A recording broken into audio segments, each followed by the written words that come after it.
Wrapping up last week, obviously, I think watching the film kind of showed what we discussed. It was a very professional way we went out and handled that. I thought we started fast. I thought both sides of the ball did what we would have expected them to do.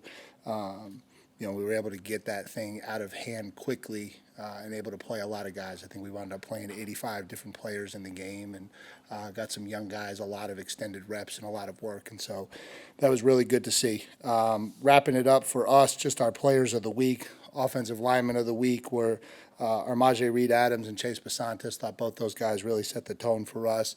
Defensive lineman of the week was Albert Regis. Thought he played a really stout game, although we played so many defensive linemen, so many reps, the stats were a little bit hard to kind of figure out.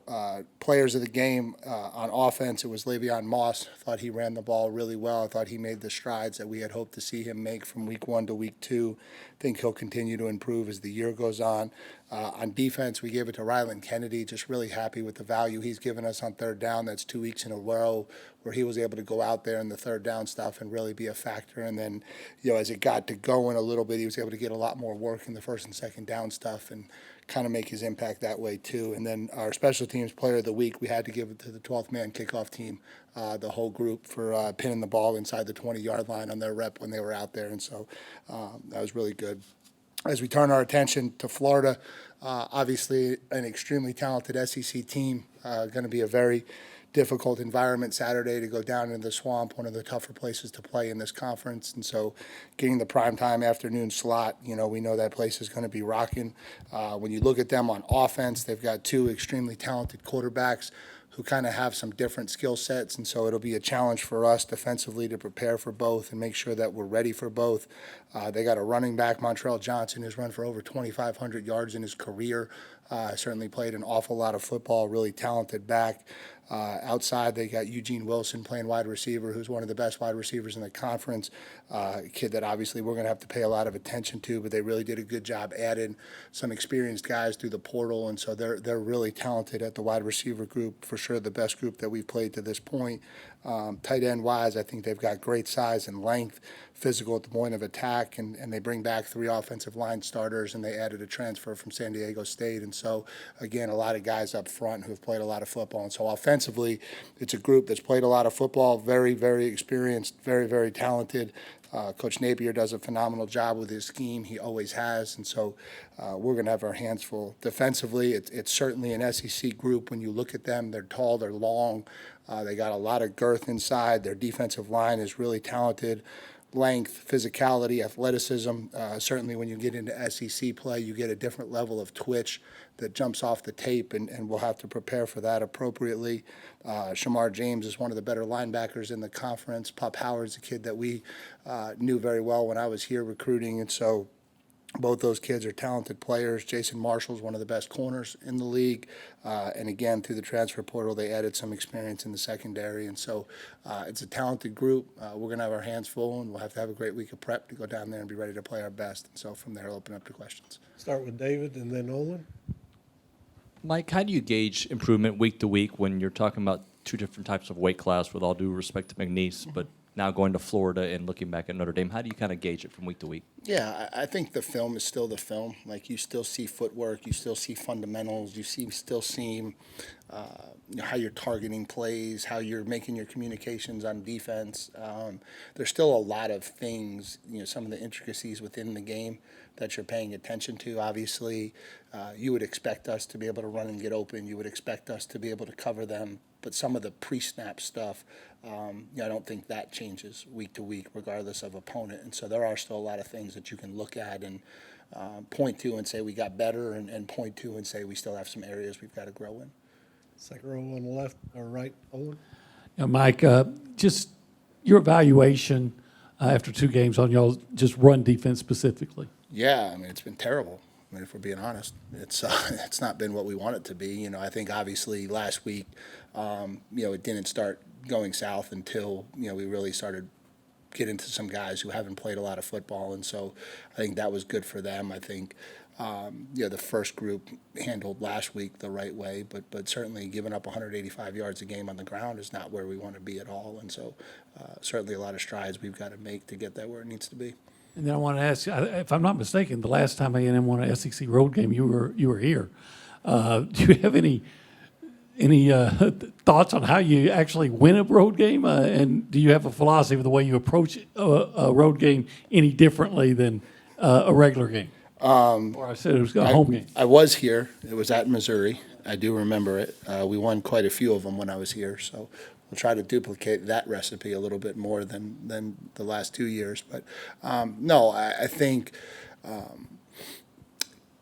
we maybe started back in the spring kind of doing some things that we think are important when you play road games in this conference, things with your mechanics, how you work your quarterback center snaps, how you work different things getting in and out of the huddle, how you communicate in bad environments. I think it's something we've put some time and effort into. I think some of it is just it's challenging playing on the road in this conference. I think one of the things that makes this conference so unique is you're going to play in a hostile environment no matter who, no matter where, no matter when. That certainly presents challenges, and so there are no easy road games, whereas maybe in some of the other conferences you maybe get some opportunities to play some road games that aren't quite as daunting. In this league, every single game is a major challenge, and so I think that's kind of what it comes down to. Coach, back behind the lights in the middle, Tyler. Yeah, Mike, you talked about preparing for two quarterbacks. What have you seen from DJ Lagway, and then just kind of what challenges does that present, kind of not knowing exactly what you're going to see on Saturday, and who you're going to see, I guess? Yeah, obviously DJ is an extremely talented kid, being from right down the road. We kind of knew about him, started kind of busting on the scene before I left, and then obviously really blossomed in high school while I was gone, and had a phenomenal senior year in high school, and so we knew that we had seen that film and that tape, and it's a small sample size in college, and so you're still really working off of everything you know about him, not just what you've seen in a game and a quarter or a game and a quarter and a half so far in college, and so and then I think it's how they utilize them both. You don't really know how they're going to use them both at different times. You don't really know, and so you're in, to some degree, that part of it's a little bit like an opener because there's some uncertainty and unknown, but you just got to formulate the plan that you think will get your kids in the best position to be successful and be ready to operate it however you have to. Front right, Brent, and then Travis. Last time you were here, Amari Daniels was here as well. How have you seen him grow and put on weight but keep his speed as well? Yeah, I think Amari's always been a really talented ball carrier. I think what we've challenged him with is the other things. I think probably the thing I was most proud about, he had two heck of a blitz pickups in the game on Saturday. One time a linebacker came running right through the middle, and it was his guy, and he stepped right up and hit him right under the chin and gave our quarterback time to throw. And I think those are some of the things that he's really grown at in the last 8 months, which I think have made him more of a complete back, and then obviously give him confidence to be out there every down, not just when you want the ball in his hands. I think he's always been a kid who was really good with the ball in his hands. And then I think some of that weight helps that. When you talk about stepping up and picking up linebackers and doing those things, being a little bit more physical, being a little bit stronger, it gives you a little bit more confidence to do that. Sticking with that theme of last time you were here, y'all used to travel on Thursdays. What is your philosophy on that? Not many people did that. What are your plans and what are your thoughts on that? I don't have any thoughts on that. We'll leave on Friday, and we'll be there about Friday around 4:30. Stay on the right, Travis. Okay, Coach, what were some of the highlights of A.J. Donata's progression this year to be able to be a walk-on who's a third-string guy in the last game? Yeah, well, one of the big progressions was Ruben's injury, but no, I think AJ he jumped out to us really in the spring. We had a bunch of walk-on running backs, and we went through the spring, and like we talked about, a lot of kids were getting a lot of reps, and we roll 4 strings in the spring, and so you're getting a lot of kids carries and opportunities to show what they can do, and I think he very quickly separated himself from that group. And so that when he came into fall camp, he was clearly up with the better guys, and we felt like he was a kid that could run the offense, that we could be comfortable and confident in, and I think it was good to see, good to get him out there, get him some carries, and I think he had a successful day. And for the armchair football fan, what is the jack position? What's its responsibilities, and what's made those two guys so good at it and finding some success? Yeah, I think for us, the jack is the stand-up rush drop guy, and so there's parts of our package that are 3-4-ish by scheme, and parts of it that are 4-3 by scheme, and I think we have some flexibility to kind of get in and out of both. I think if you look at Cassius and Ryland, and even to some degree Malik Silla can flip back and forth, but I just think they have a little bit of that hybrid in them, right? Some of that linebacker skill set to be athletic, to be twitchy. They can rush off an edge. They can also drop and cover. They can provide some versatility in terms of where you move them around in your third down packages, and so it's just a little bit of a unique skill set that we think those guys have. Second row on the left, Alex, and then Cease. Yeah, you kind of touched on it, but how do you approach preparing for possibly two quarterbacks to play this weekend on defense? Yeah, I think similar to what we just said, I think you kind of come up with a plan on how you think you want to handle both kids. I think you have to prepare like both of them are going to play the whole game. I think you have to have in your mind just some thoughts on which way the game can go.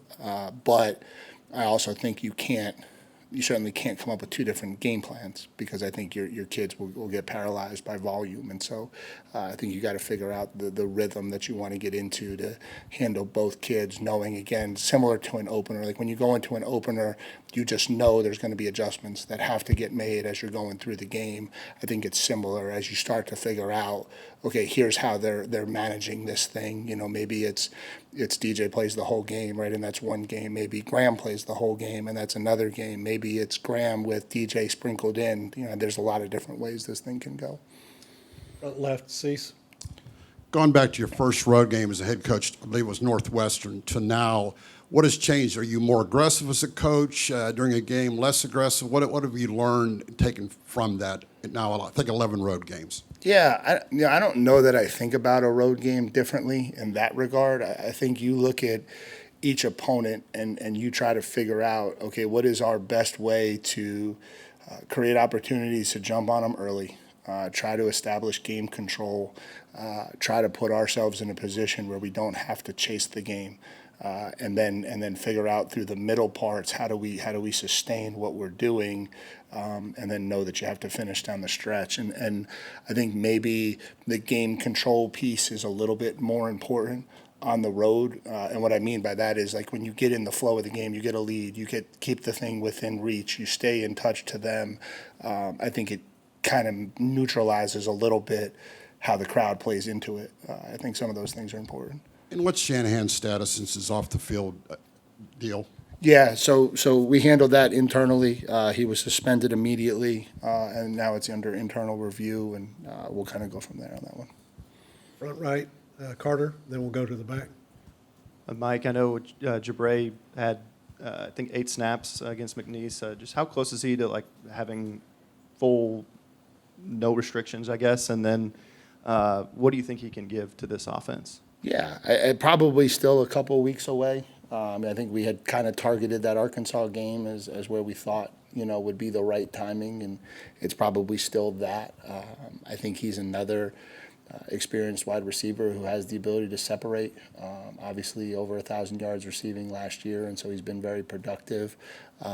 We had anticipated him being involved in the punt return game. That's now an interesting battle because Terry has kind of done a really good job. And I think one of the things, just on a side note, that got lost in that game a little bit was just some of the decisions Terry's making back there, like really smart, like the letting the ball go over his head and not running back and catching that one, running backwards inside the 10-yard line. And you see some really subtle things from that kid that show so much maturity. But back to Jabri, I think he's another dynamic playmaker, though, that I think we can find ways to utilize and get the ball in his hands in space and be productive. And then with a road environment, how much of a challenge do you expect as far as helmet communication and whether you might need a silent cadence and just do you guys prepare for crowd noise during practice this week? Yeah, so I think one of the things with crowd noise is we've kind of started practicing for it in the spring. I think that's one of the things when you look at, okay, we're an SEC program, like we're going to have to do this. We're going to have to win games on the road. And so you certainly don't want to walk in on Sunday and say, okay, here's what it now looks like, and we're going to try to get ready in 3 days for this. And so I think some of those different mechanics we've already been working and practicing. Some of it is your normal cadence. Some of it is how do you handle it if it gets really loud, third down, when you're backed up. some of those types of things. But I think those are all things that our kids are really comfortable with because we installed all of that in the spring and we've been working it ever since. Back behind the lights on the right, Chip, and then the left, Donna. Mike, you mentioned earlier run defense. How much did the linebackers factor into that, and how would you say they've graded out as a unit so far? Yeah, it's every level, and the challenging thing with run defense is one breakdown from anybody becomes a problem, right? And we've had them at every level, right? And so there's been times where the D-line hasn't fit a play or been as stout as maybe you would have liked. There's been times where the linebackers' angles and fits haven't been as clean as you would have liked. There's been times where the safeties haven't shown up the way you would have liked. And then there's times where it's been crack replace out to the secondary in the second, and so it's you have breakdowns. You have one guy do something wrong in the run game, and you have the potential of it becoming a big play. And so I think it's maybe just getting completely comfortable with the lines, the angles that this defense requires, and just tightening some of that stuff up. And so I think that pertains to the linebackers, but I don't think that it falls on them. I think it's an across-the-board problem right now we have on defense. Coach, back behind the lights on the left, Donna.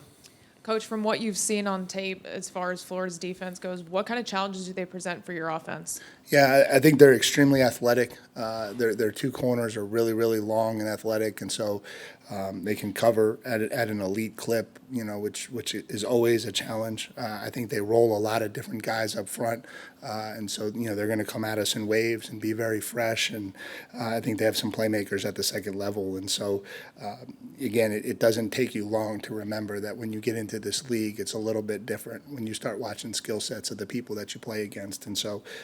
They're a talented SEC football team, and it'll be a big challenge. Back behind the lights on the right, Ben, and then down front, Brent. Coach, just speaking to that defense, I guess what's that cat and mouse like with with Coach Bateman coming over, Coach Spencer? I know you got a couple guys who transferred in from there. Some familiarity, I guess, going both ways, and I guess part of that does it get to a point in the season where there are no secrets like. Everyone knows what everyone's trying to do, what they're good at. I guess how does that whole thing play out for you? Yeah, I mean it certainly helps when you have some guys that have familiarity with the team that you're playing against. It provides some insight into personnel, players, those types of things. But we've all been coaching for a really long time, and so it's not the first time I'm sure that Coach Napier has had to coach against somebody who was on his staff before. And so we all kind of identify how to make the necessary adjustments to get ready for games like that. And so I think there's an advantage from knowledge standpoint. I don't know how much that really plays out on Saturday one way or the other. Front, Brent, you'll wrap us up. You address the run defense.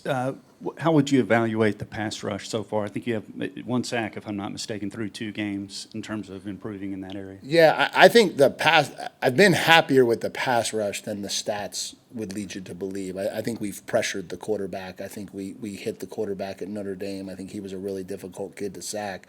I think we sped up his timing quite a bit during the night. I think we pressured this kid. We caused two interceptions off of pressures. And so I think we're pressuring the quarterback. I think the sacks will come. I think I'm probably less concerned with the pass rush right now. I think it's the run fits and the run structure that we got to get cleaned up. So I'm an old baseball and basketball player, so could you explain to me how a quarterback during the course of the week when you have time works on footwork? Like what all is involved in that, in a quarterback improving his footwork? I think it's no different than if you put it into baseball or basketball, a shortstop taking ground balls or a basketball player taking jump shots coming off of a screen, right? It's just repetitive muscle memory. And so, he's in a pocket getting rushed every day. And so, when you identify fundamental flaws that pop up in the game, I think you just become a little bit more conscious of them as a player, and you tighten those things up, and then hopefully that muscle memory builds and the confidence builds that it translates into the game. And I think that's kind of where you go with that stuff. And it looked much better last week, right, as well, in terms of the footwork? Yeah, in the game you're talking about? Yeah, for sure. And I think that's I think it's looked really good in the majority of his starts. I think, unfortunately, he had a bad one against Notre Dame where it showed up to be not great.